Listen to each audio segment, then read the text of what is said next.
So Primaris Marines or Firstborn? Which do you prefer and why?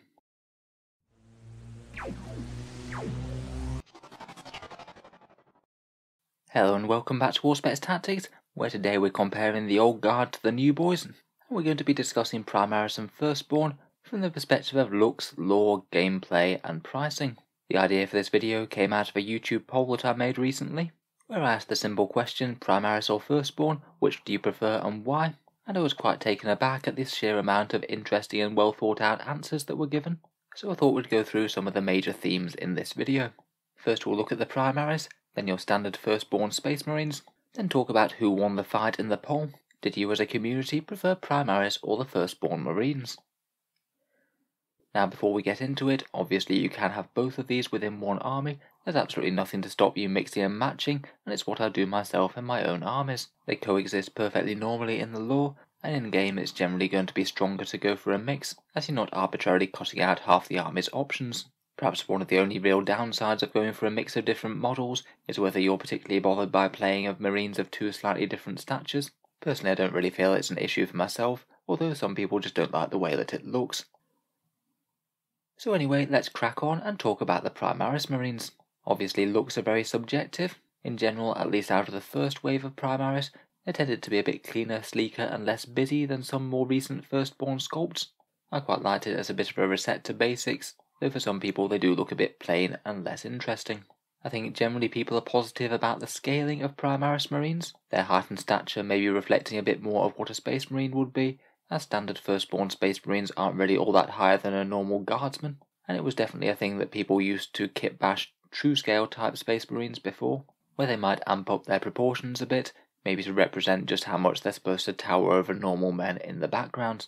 Perhaps a little bit more on the controversial side are their vehicles. I think people are quite split on whether they like the grav plates or not. A lot of people just prefer standard tracks, and certainly the Invader ATV garnered its share of criticism, even though I'd probably argue it's still better looking than the attack bike, though that isn't the highest bar to pass. More recently they're going a bit further away from being just plain simple Space Marines, with the new Blade Guard veterans, characters for Indomitus and that chaplain on a bike. I feel like they were all really pleasing miniatures for people. A good balance of the practical looking Primaris armour, with a decent scattering of all the skulls, reliquaries and bling that you expect on Space Marines. I think people generally find the Primaris look quite nice objectively, though maybe with not quite as much character as a bunch of the older sculpts. And often an area that's criticised for the Primaris Marines is the lore behind them. Essentially new and better Space Marines, with Belisarius Core adapting and improving the Emperor's work, that maybe just does great against the setting a little bit, against the technological stagnation of Warhammer 40K.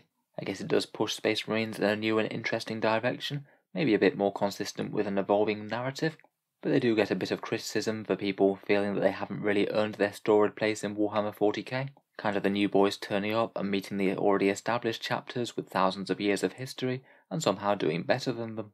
For all the new shininess and supposed improvement for the Primaris though, I still think Games Workshop are keen to try and make them as grimdark as they can.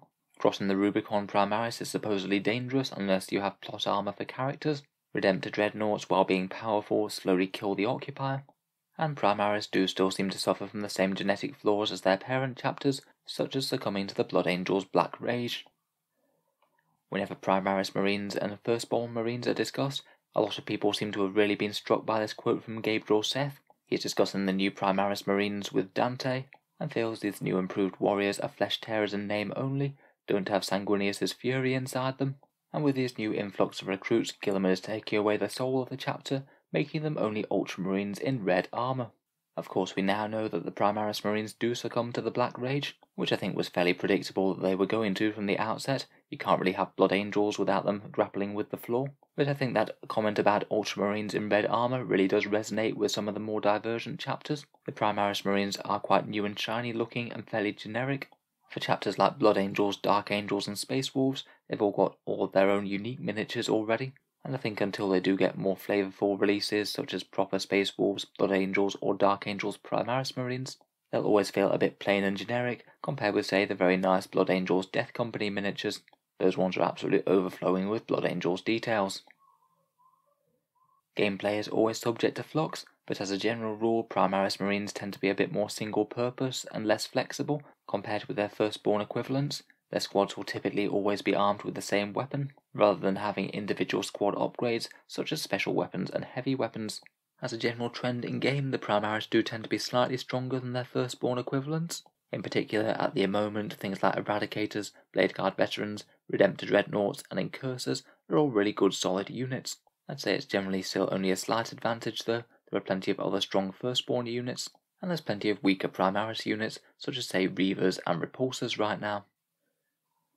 If you're looking to buy some Space Marines, it's a bit of an interesting comparison. Usually the Primaris Marines do tend to cost more than their Firstborn equivalents. The kits came out later and they're a little bit bigger and chunkier, but also they have an absolute ton of discount bundles available, such as all those new Combat Patrol boxes for say Dark Angels, Blood Angels, the Start Collecting Vanguard box, and even the 9th edition starter sets. Some of the more specialist options can get very pricey though. Say if you compare those new Gladiator tanks to the Predator, they really are quite expensive for a very similar model indeed. Finally, for the future, the Primaris Marines really aren't going to be going away anytime soon. Unlike Firstborn, they don't have a risk of being phased out in the near future, and unlike the Firstborn Marines, they're pretty much certain to have plenty more new and exciting model releases, as Games Workshop knows that they sell incredibly well. It means that if you're a bit on the fence between the two, I would consider Primaris Space Marines a bit more future-proofed. So moving on to our more standard Firstborn Space Marines then. With the looks of the models over quite such a big range, it is always going to be a bit of a mixed bag. For the individual miniatures, the Primaris Marines do have a bit better scaling, I think. Though as Games Workshop have had so much time to release and re-release Space Marines over the last couple of decades, most of the standard Space Marine range is really quite well developed, and I feel like the range has been somewhat honed, with really quite nice and effective sculpts for the veterans, and things like the new Tactical Marines, Devastators and Assault Marines, which they redid in fairly recent times. A lot of people seem to like the tracked vehicles over the hover vehicles. Maybe just seems a bit more in keeping with a medium technology humanity force as opposed to fancy Eldar things that hover. And just for me personally, I'm a big fan of the older jump packs rather than the new ones that Primaris get. The Firstborn range includes some of the most iconic staples of 40k. The silhouettes of the mighty Land Raider, Rhino and Drop Pods are thoroughly memorable, and are just a bit more well known throughout the 40k community and elsewhere compared with these newer newfangled Impulsors and Repulsors. However, for all the good things, there are certainly some less pretty sculpts in the Firstborn Marines. I feel the attack bike is most certainly showing its age, and I really wasn't the biggest fan of Centurions when they came out, though they have grown on me a little bit since then. Lore-wise, the canon of 40k is massive, and a hefty chunk of it is all about standard-sized Space Marines before the advent and update of Primaris. Primaris have made some of the more basic aspects of Space Marine organisation just so much more complicated. Say for example the company organisation, where you typically have 6 tactical squads, 2 assault squads and 2 devastator squads, and recruits will progress through the ranks, going from scouts to devastator to assault marines to tactical marines, in a way that just seems far more confusing if you're adding in all sorts of other specialist units such as intercessors, inceptors and eradicators into the mix. Also with standard style Space Marines, it does mean that you can recreate 40k historic battles a bit more accurately. If you wanted to set a campaign that's sometime within the 10,000 years following the Horus Heresy, there aren't going to be any Primaris Marines about. It does seem a bit sad that newer players who only collect Primaris are perhaps just a little bit of a step removed from this great deep history that 40k has. It's perhaps one of the downsides from switching from a fairly unchanging setting into a progressive narrative. Finally, I think that one aspect of the lore that the Primaris haven't really touched yet is Terminator armor. It's one of the most iconic Space Marine units and formations, well known to be the best of the best, and it would seem a bit weird if Primaris units never got Terminator armor, and that was something that was just left as a bit of a redundancy. I know they have Gravis and units like Aggressors, which I strongly suspect were supposed to be the alternative to Terminator armor, but for me it just doesn't quite have the same feel, and particularly not the driving lore behind it. In-game, while in general perhaps being a little bit lower in power level than Primaris, at least right now, Firstborn Space Marines do tend to have quite a lot more unit flexibility. Even a basic tactical squad can pick from a really wide variety of heavy weapons and special weapons, and sergeants and characters can pick from an absolutely dizzying array of war gear, something that the Primaris range just really hasn't caught up with yet. In addition, which I'm not sure if it might be a bit of a sales tactic on Games Workshop's part, but the Primaris Marines just really aren't all that interchangeable between one unit and another. For example, a standard bolter-armed Space Marine could be fielded in a tactical squad, a devastator squad, a veteran squad, or perhaps even a command squad in the Firstborn army. But with standard intercessors, that's quite a bit more limited. I guess they have the veteran intercessor datasheet now, but it still feels that Primaris units are a lot more their own one unique thing.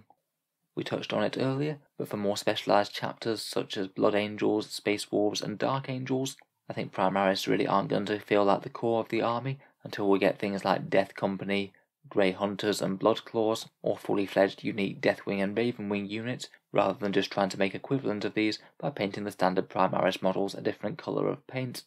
I suspect Games Workshop will really focus on redoing the core Space Marine range before they branch out of these chapters, but until then it's going to be hard to pass up Jump Pack Sanguinary Guard and Death Company, as they add a lot of the fun and flavour for the army. Of course for Grey Knights, who knows when they'll ever get an update, it looks like they're going to be Firstborn for at least the time being. At least in terms of power level, the Firstborn aren't all that bad though. Sure, quite a lot of their vehicles and more specialised units might be a bit subpar, but they still have some of the strongest units in the Space Marine lineup, including things like attack bikes, Vanguard veterans, Terminators, and even tactical Marines can really compete quite well now for holding objectives with a heavy weapon. Pricing, as we said earlier, the Firstborn kits tend to be a bit cheaper, but don't have any big discount bundles like the Primaris do.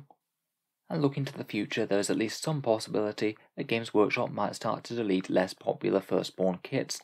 We've seen that they're not quite as against removing models from their range as they were before, and quite a lot of the Firstborn units are starting to acquire their own direct Primaris replacements. For example, Bike Squads and Outriders, and attack bikes and the Invader ATV. Honestly, who knows if and when Games Workshop will ever cut down the Space Marine range, but if they don't, then Codex Space Marines is just going to be getting bigger and bigger, with a ridiculous amount of units to choose from, and I think it's certainly not out of the realm of possibility that they might start to cut back on a few less popular kits at some point. I don't expect to see it in this edition, but whenever 10th edition does roll around, it will most certainly be a question mark. So with all of this considered, do you prefer Primaris Marines or Firstborn? That's the question I asked on a recent YouTube poll, and it seems the results are quite interesting and a fairly decisive win for the Primaris, 59% over 41%. It's kind of interesting to see that now. I suspect that if we'd asked the same poll like maybe 3 years ago, I feel it's quite likely that the result would have been flipped the other way round. I guess between expanding their range and all the nice new things from Indomitors, plus a bunch of players joining the hobby since 8th edition, means that Primaris are now starting to look like the default for Space Marines, and the Firstborn starting to get a bit more niche. I did find it particularly interesting on the poll though, that really quite a lot of the comments did seem to be bigging up the Firstborn and why they preferred them over the Primaris. I don't know if people just feel the need to comment more or upvote people who are in the minority like them, or whether it might be more that people who prefer the Firstborn Space Marines and aren't quite as much of a fan of the new Primaris feel a bit more passionate about the subject and are maybe a bit more invested, having played the hobby for years or decades. Most of the Primaris positive comments did seem to be more like just preferring the look of the miniatures compared with the Firstborn. So I'll be interested to hear what your thoughts are down in the comments below. If you had to pick between the two, would you prefer Primaris or Firstborn? Or do you, like me, run a mix of the two in your Space Marine army at the moment? If you've enjoyed the discussion, then feel free to subscribe to Auspex Tactics, but we'll certainly be keeping the regular 40k stuff coming. I try and post new videos every single day. Finally, if you have been enjoying the videos recently, I would just like to mention that the channel has a Patreon page, and it is what allows me to keep these videos coming quite so regularly. All of this content creation does take a fair bit of work, and if you are enjoying regularly, any support is appreciated. Channel patrons do get a fair few advantages, such as seeing certain videos early, regular votes to see what sort of things come next for the channel, and automatic entry into the channel's monthly prize giveaways with the chance to win some really big model kits. If any of that sounds good to you, or you'd just like to help support, the link is down in the video description below. In any case, a massive thank you for listening, and I'll hope to see you guys next time.